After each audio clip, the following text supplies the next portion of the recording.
Noticias alarmantes. La economía ha colapsado. Según nos informan, esto se debe a que el Golden Retriever del presidente del Banco Mundial se gastó todo el presupuesto del año en coladores. Expertos economistas predicen un aumento de más de 8000% en la devaluación de la moneda de aquel que esté escuchando esto, y un déficit comercial que se intensificará en cuanto termine. ¿De verdad pretendes quedarte a oír los desvaríos que este sujeto piensa narrar por fácilmente media hora más? No, muchacho. Tú no quieres aprender de aburrida economía actual que te prevenga del inevitable colapso. Tú lo que quieres es conocer esas historias de cómo la economía se desmoronó por los motivos más ridículamente posibles a lo largo de la historia.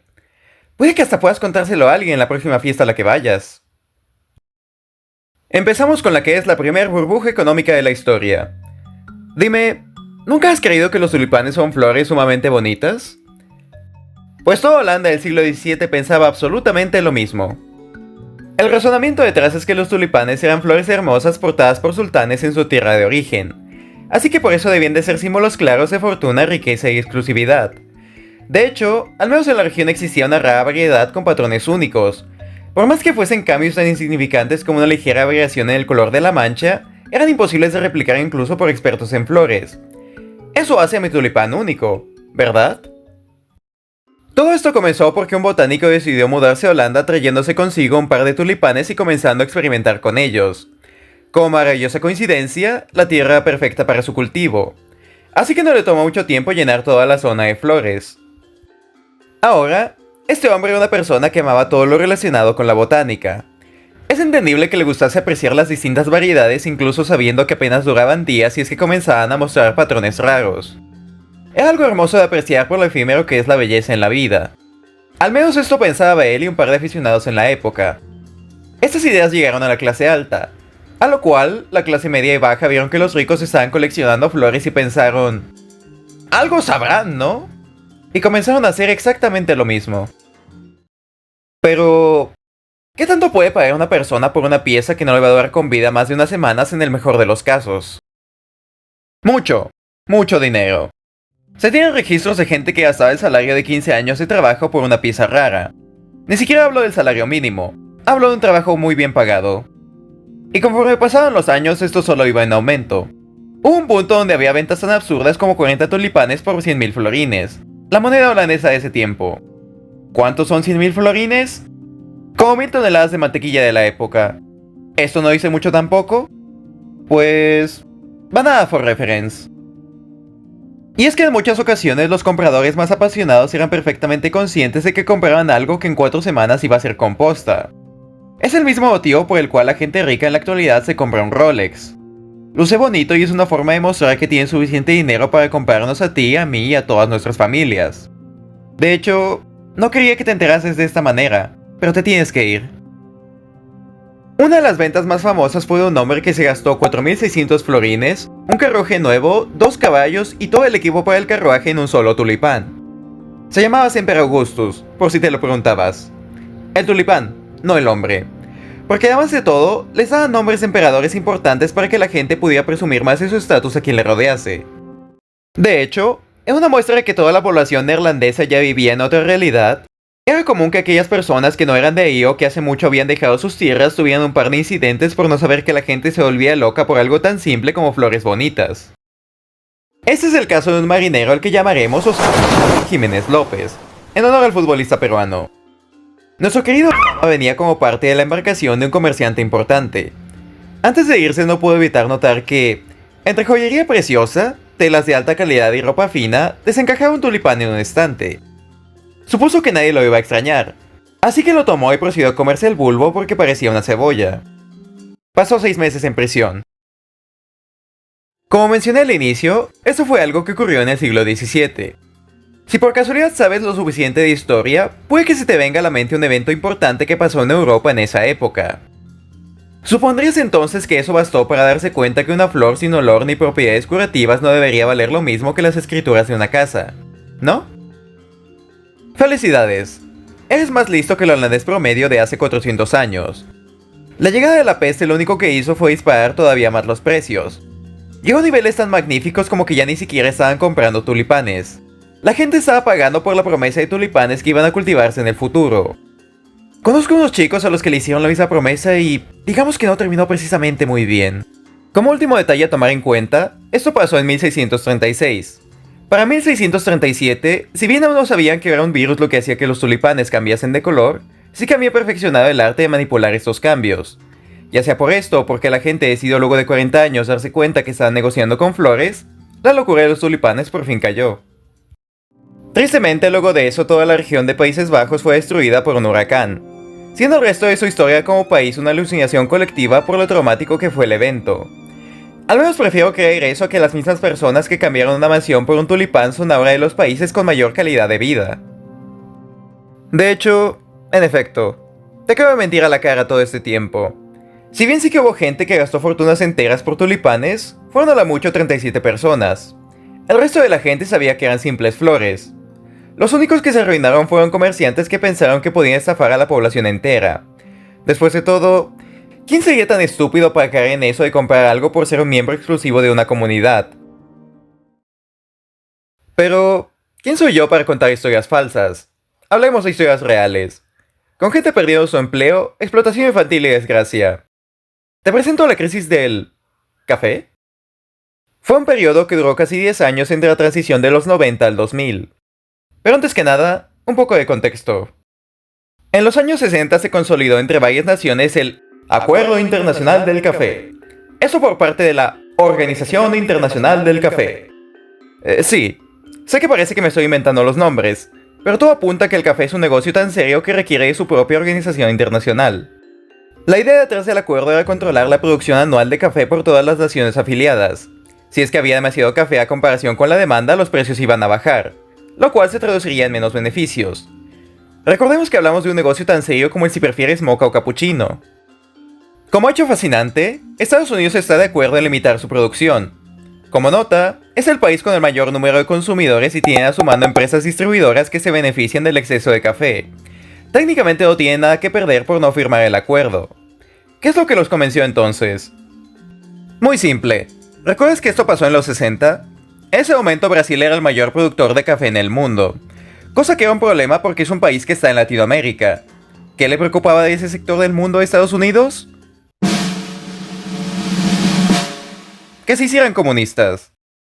En esencia, el único motivo por el que firmó es porque pensaba que si no se moderaba Brasil sería pobre, y todos sabemos que la pobreza induce al comunismo. Luego de eso pasan los años y los consumidores dejan de preferir el sabor que ofrece el café latinoamericano y pasan a una variedad oriental. Por este hecho, Brasil habría de estar obligada a bajar su producción. Menos producción es menos ventas, cosa que no le parece muy agradable. Así que va directamente con James Café, le escupe a la cara y decide salir del acuerdo y aumentar su producción. Este acto desemboca en que el precio del kilo de café pase de $6 americanos a solo $1. Recordemos, estamos hablando de café. ¿Qué clase de mafia puede haber detrás como para que esto sea demasiado grave? Permíteme enumerarte un par de eventos que pasaron en estos 10 años de crisis. En Guatemala, la mitad de la gente que dedicaba su vida a cultivar café perdió su empleo. En Colombia, los agricultores pasaron de sembrar café a coca por falta de ingresos. Kenia vio un descenso en la cantidad de niños que iban a la escuela. Curiosamente, también hubo un aumento respecto a personas pequeñitas vistas cultivando café. En Etiopía, por algún motivo el único producto que se importa es el café, por lo que puede que esa haya sido la explicación por la que hubo una hambruna y crisis económica por esas fechas. Y finalmente, en Vietnam hay registros de gente que tuvo que vender sus herramientas de cultivo para poder llegar a fin de mes. Recordemos por favor, todo esto por culpa del café. Sí, café. Todo eso fue tan terrible que la Organización Mundial del Café lo tiene perfectamente redactado en su sitio oficial con notas acerca de... O eso es lo que diría si no fuese porque ni siquiera se molestaron en darle mantenimiento al artículo. En su lugar me tuve que leer varios PDF de inicio de los 2000 de cómo toda la industria está pésimamente regulada. Bueno, seamos justos. Tal vez ya que es una industria tan importante para el mundo, la mafia del café pudo haberles robado el artículo para que ni tú ni yo conozcamos la verdad. Pero pasemos a crisis por recursos que de verdad importan. Mantequilla. ¿Mantequilla? Ya ni siquiera lo están intentando, ¿verdad?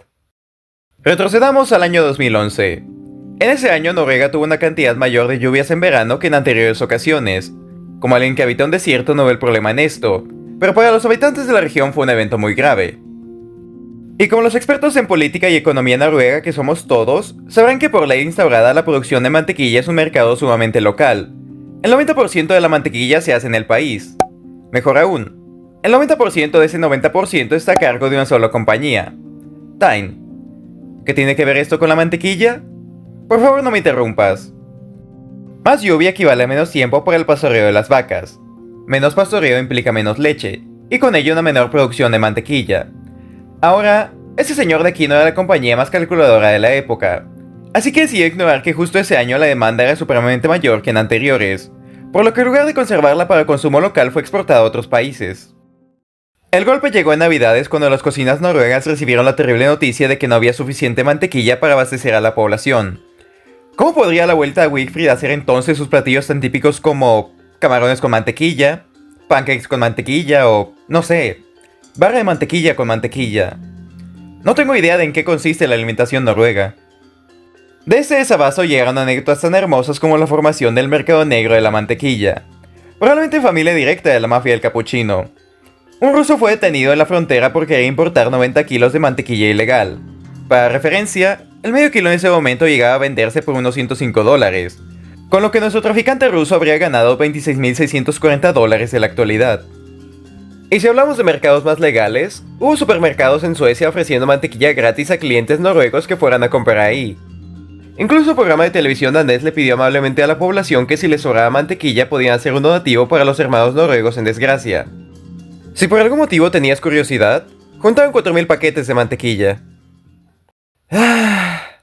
¿Les está gustando aprender de economía, muchachos? Y por último, llegamos a mi favorito personal, el pánico de 1825. Consistió en la caída de múltiples instituciones bancarias en Londres por inversiones irresponsables en Latinoamérica del auge de la independencia de distintos países. Ahora, podría dedicarme a contar con todo lujo de detalle el proceso punto por punto. Cómo este efecto tuvo una influencia colateral con el mercado de toda Europa y América dejándolos en quiebra. O solo narrar una historia de este periodo que ejemplifica muy bien a lo que me refiero y es bastante más divertida. Había alguna vez en una república muy lejana un sujeto llamado Gregor MacGregor. Nacido en Escocia pero reclamado por Latinoamérica, Gregor fue alguien que formó parte de los hombres del libertador Simón Bolívar. Y de alguna manera extraña consiguió ascender a un rango alto. Digo de manera extraña ya que todos los hombres a su mando eran conscientes de lo pésimo líder que era. Podrías considerar que esto lo avergonzaba, pero no es el caso. Nadie se burlaba de Gregor porque todos estaban muy ocupados siendo masacrados por españoles mientras él huía de la zona. Sin embargo, la vida le tenía otros planes.